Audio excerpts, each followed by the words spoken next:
عماد البنان.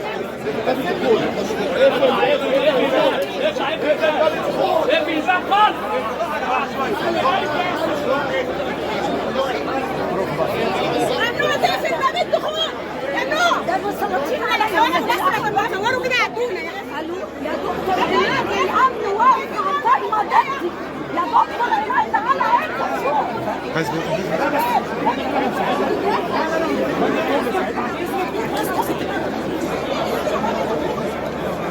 جايين الجرب هنا عشان تطوير الناس.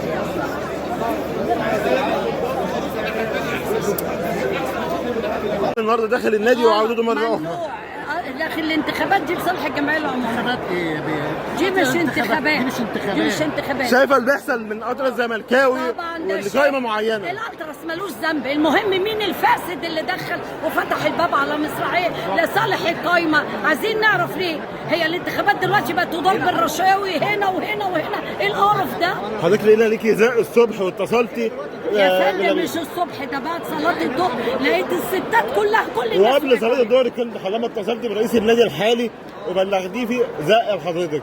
ايه اللي حصل معاكي؟ ايوه ولا حاجه، بلغته وقام بالواجب على طول، لكن دي قله ادب لان ده يعني اقول لك ايه، منافسه غير شريفه. احنا سمح لناس لخراب هذه الانتخابات اللي المفروض عمل فيها مجهود ما قبل كبير جدا من الساده الرؤساء التنفيذيين. اللي حصل ده في شغب لاولاد دخلوا احنا شفناهم بعينهم لدعم قائمه موحده، لكن الانتخابات ما قبل الدكتور عماد ممشيها مظبوطه جدا، اما الان فقدت السيطره على لا بعد اذنك ممكن يكون دكتور عماد مش عارف، بس هو حر بقى. باب 5 النشاط الرياضي انا مسجله فيديو من الساعه 5 الصبح، جحافل داخله النادي، جحافل وعماله جايه من المصانع والمدارس. ده مخالف للقانون، الناس ماتت وقعت تحت الرجلين.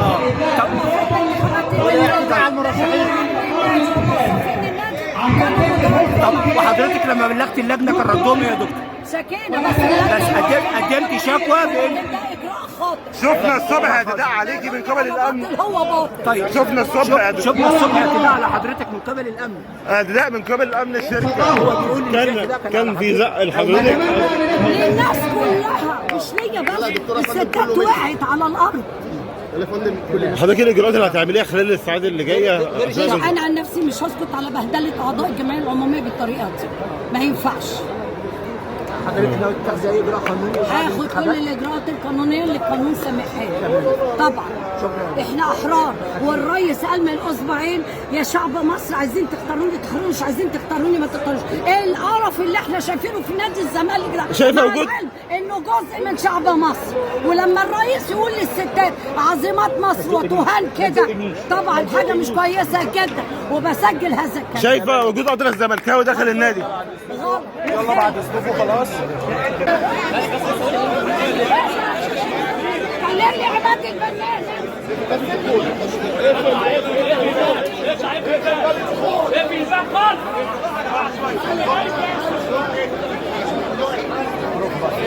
ممنوع تقفل باب الدخول، ممنوع. ده مسلطين على الناس بيصوروا كده يعدونا.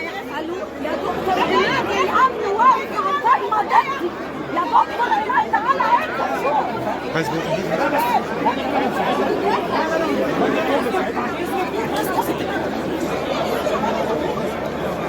جايين الجرب هنا عشان تطوير الناس.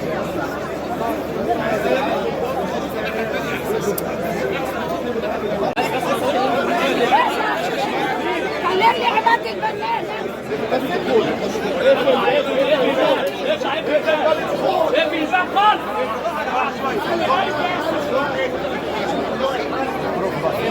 ممنوع تقفل باب الدخول، ممنوع. ده مسلطين على الناس بيصوروا كده يعدونا. قالوا يا دكتور عماد الامن واقف على القايمه دي، يا دكتور عماد تعالى انت شوف.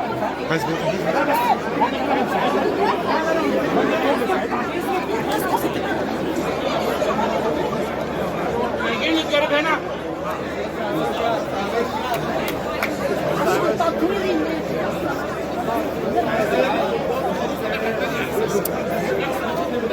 النهارده داخل النادي وعودته مره اخرى.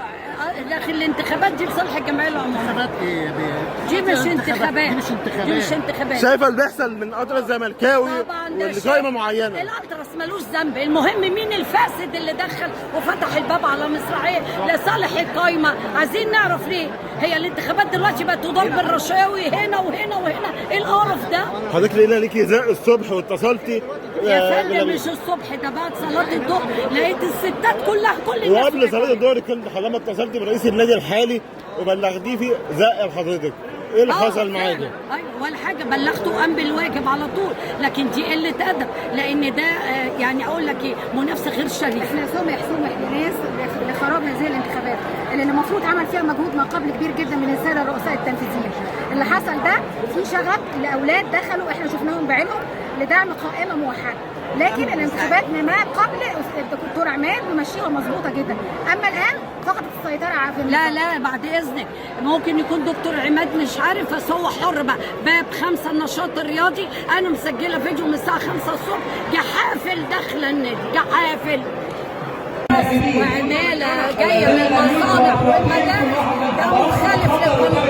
الناس ماتت وقعت تحت الرجلين.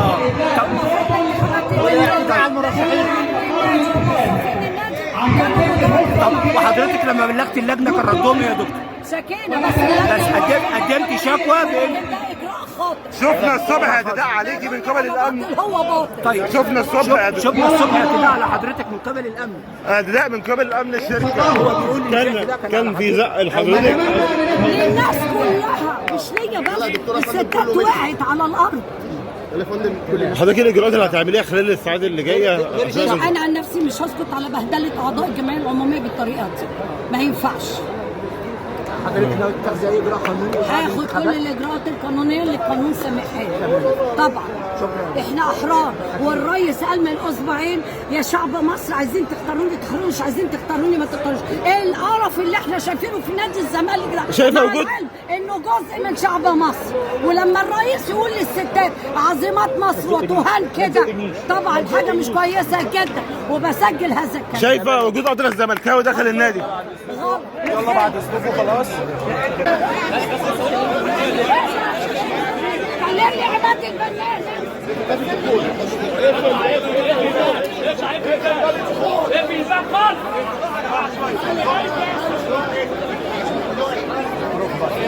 ممنوع تقفل باب الدخول، ممنوع. ده مسلطين على وانا الناس لما بيصوروا كده يعدونا يا دكتور عماد الامن واقف على القايمه ضدي. يا دكتور عماد تعالى انت شوف.